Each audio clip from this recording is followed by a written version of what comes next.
Now, this illustration illustrates EMT conduit where conductors pull through the conduit and the conduits enclosing the conductors. Now, as we can see, we're going to have a neutral, equipment ground, and hot conductor in each box.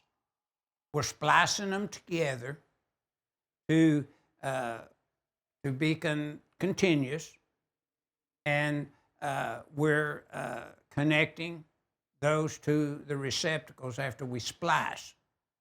So we have conductors used as bonding jumpers, ungrounded phase conductors, and we suggest to go to the NEC loop and review 250.148 when you're dealing with grounded.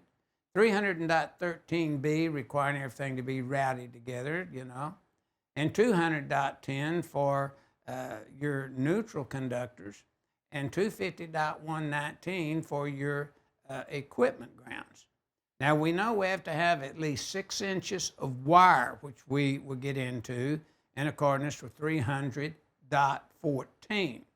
Now, based upon the information that you see in this illustration in figure 12-13A, we're ready to move and apply the count.